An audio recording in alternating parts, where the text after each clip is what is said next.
you might be thinking about using a flashback in your narrative to expand the story or to develop your claim a little bit more, to talk about some events that led up to your moment that helped build the claim that you're trying to make.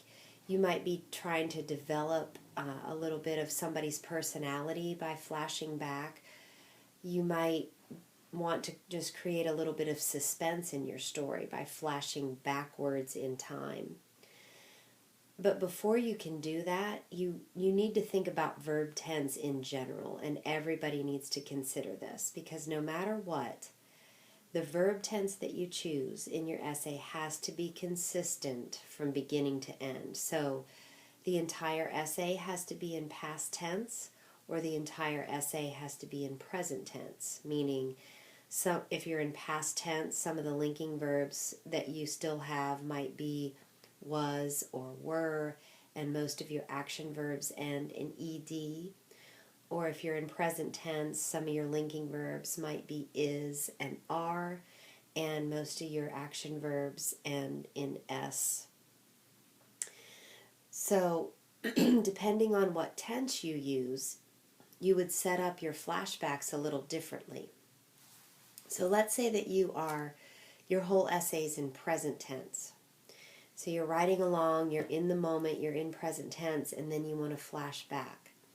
You need to come up with some kind of transitional phrase, first of all, like suddenly I remember, or I think back to, or it occurs to me that when, and then you can flash back into an earlier time by just changing the verb tense to past tense for the duration of the flashback.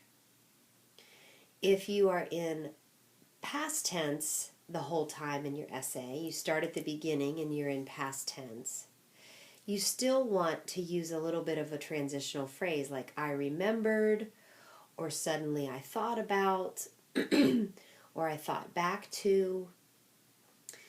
And then you have to use the verb phrase had been 2 or 3 times right at the beginning of the flashback, so that we can distinguish between the flashback and the rest of your past tense essay.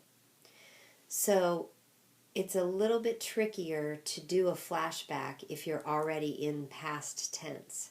You just have to make sure that you are clear about those transitional phrases, and you're clear about using, when you start your flashback, using the verb phrase had been in 2 or 3 sentences right away at the beginning of the flashback. No matter what tense you're in, when you come out of the flashback, you want to use a word like now to show that we're back in the regular moment with you. Or you want to refer to something that you were talking about right before the flashback started.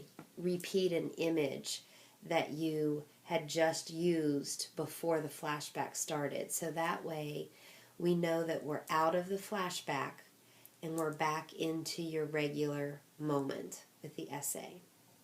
So to recap, your entire essay has to be in the same verb tense consistently, all present or all past.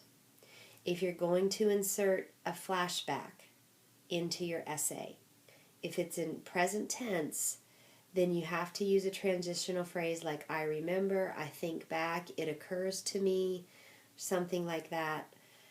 I wish I could go back to, and then just switch into past tense for your flashback. If your essay is already in past tense, you use one of your transitional phrases and you make sure that in the first 2 or 3 sentences of your flashback, you're using the verb phrase had or had been. Another thing that writers do sometimes to show a flashback really clearly is that they'll use a little bit of extra white space in between the moment that they're writing about in the essay and where the flashback begins. So you can hit return one extra time to create a little bit of space in between your essay and the flashback. So give those things a try. You don't have to use a flashback in your essay, but some people are discovering that they need to talk about things that happened in the past that led up to the moment that they're experiencing. So you have to be really careful about transitioning in and out. And everybody needs to triple check the consistency of their verb tense.